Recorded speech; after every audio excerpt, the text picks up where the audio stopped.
What's up guys, welcome back to a brand new video, and today we're going to be doing What If Kurama Raised Naruto, Part 1. Let's get into it.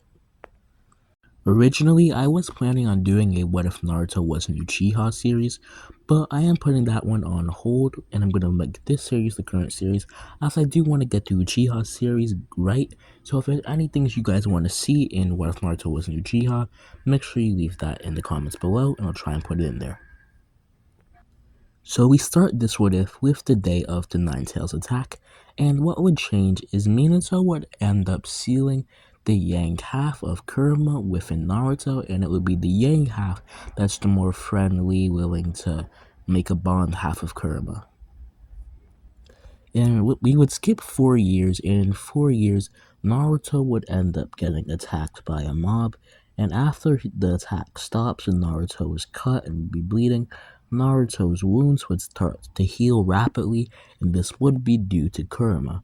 But Naruto would actually end up getting pulled into his mindscape, and this is where Kurama would actually end up introducing himself to Naruto, explaining who he is, and Naruto would be a bit afraid of Kurama at first, as he's the Ninetales who would really attack the village, but Kurama would explain that he was under control for the most part of it, and he just had a lot of resentment towards the village, and that he's actually pretty sorry, but that he wants to look out for Naruto and help him. Whatever his goals are, he wants to help him reach them. Naruto would tell Kurama that he wants to become the Hokage, so Kurama would tell Naruto that if that's what he wants to do, he needs to become pretty strong. So Kurama would actually begin to start training Naruto in some areas.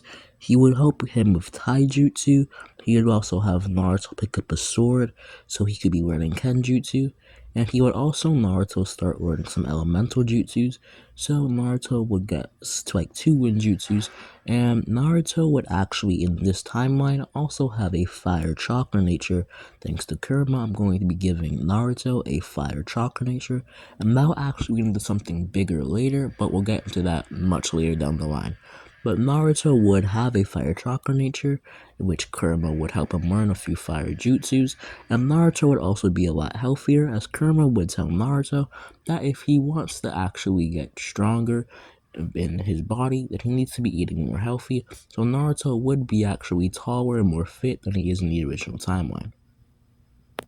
Naruto would also have the Rasengan early in this timeline, as since he knows that his dad is Minato, he ends up wanting to learn some of his parents' techniques, and although Kurama obviously hasn't learned the Rasengan directly, he knows, Kurama's been around for a long time, and he knows how chakra works, he knows how it's meant to be similar to a tailed beast bomb, and he's seen Minato use it, so I'm pretty sure he'd be able to break down the fundamentals to Naruto, and Naruto would end up learning the Rasengan.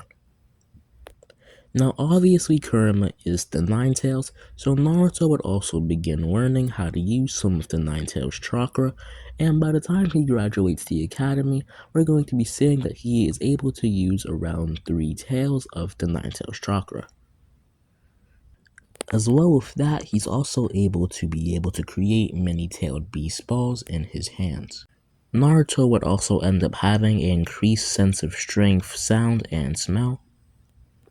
Now we can finally skip to when Naruto graduates, and Naruto would end up graduating, but he wouldn't actually be doing it very well, as Kurama would tell Naruto not to show off too much in the academy, as he wants to keep his skills a secret, so Naruto would still be at the bottom of his class, but he would end up graduating.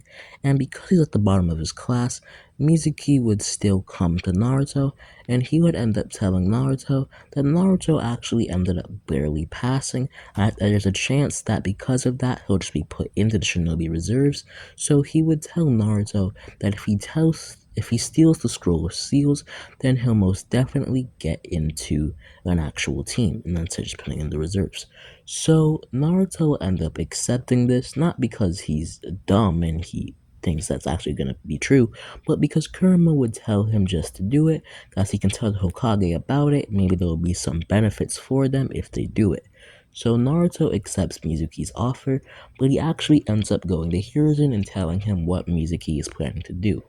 So Hiruzen tells Naruto to take a fake scroll as bait and to lure Mizuki to the forest, and then he can defeat him and bring him back here. So Naruto would end up taking a fake scroll, and he would go and lure Mizuki to the forest where Mizuki told him to meet. And once Naruto's lured Mizuki there, he would absolutely begin to body Mizuki. He would simply create a Rasengan before dashing Mizuki and hitting him with it into the stomach, sending Mizuki flying back into a tree before shooting Mizuki with a fireball, burning him up before Mizuki collapses to the ground. But it would turn out that Naruto didn't actually take a fake scroll. He pretended to make a copy of the scroll in front of Hiruzen, but he would actually end up taking the real scroll of seals, and he would end up opening it up in order to copy down one jutsu that he really needed that Kurama couldn't give him, and this jutsu would end up being the Flying Raijin Jutsu. So Naruto would copy that jutsu down before bringing back the scroll and Mizuki to Hiruzen, to which Hiruzen would give him the payment of a B-rank mission. And the only reason that Hiruzen sends Naruto to go do this, as Hiruzen does know some of what Kurama has taught Naruto. He knows he's in contact with the Ninetales. He doesn't know if they're super close, but he knows enough. But Hiruzen tells Naruto that he'll learn some of his parents' jutsus once he becomes a Chunin, but Naruto obviously can't wait that long, so that's why he steals the Flying Raijin Jutsu now. But the next day, Naruto would get assigned to his team, to which he would be in a team with Asuma Sarutobi, Sasuke Uchiha himself, and Tenten. I'm putting Asuma as I just think it would be cool to have Naruto have a sensei that can further his wind style training. I know it's pretty customary to have Sarutobi's and the Inoshi Control trio be like together. Yeah, I know Sarutobi's supposed to give them their earrings, but that could still happen. They just wouldn't be on the same team. But so I'm going to have Asuma be on Naruto's team as his sensei, with Kakashi being the Inoshi Katrochio sensei. And why I added Tenten is I just think it'd be kind of cool as Naruto could have a sparring partner for his Kenjutsu and they could just end up pushing each other. And who knows, maybe Tenten will become more powerful than she was in the original timeline. So in this timeline, obviously they are actually going to end up doing a bell test. Asuma would have them do a bit of a spar to test their skills, but there wouldn't be a whole extra test that Asuma would make them go through. And he would actually instead end up just taking his team out to barbecue, and they would just enjoy that. Slowly, the team would start bonding and training more with each other. Asuma would start teaching Naruto how to play shogi, and Naruto and Asuma would have a pretty close bond. And Naruto would actually begin to start becoming pretty good friends with Tenten, and he would actually introduce the idea of to her to actually having a main weapon. And although her main weapon was mainly a bow staff, I feel like in the original timeline, in this timeline her main weapon is going to end up being a sword.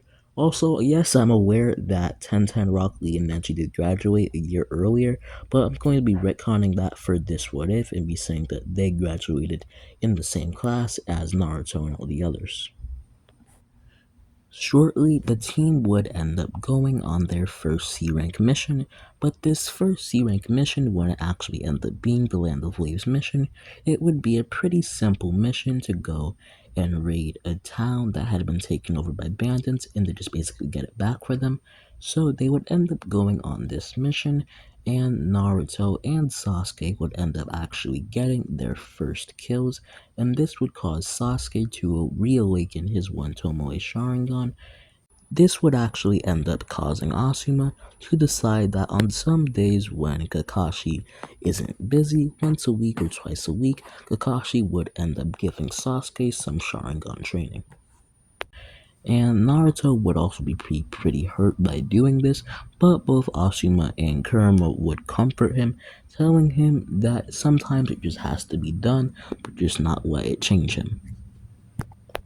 Asuma would then tell the team that considering they did pretty good on this mission, they're actually going to end up going on another mission where they would have to escort a bridge builder back to his country.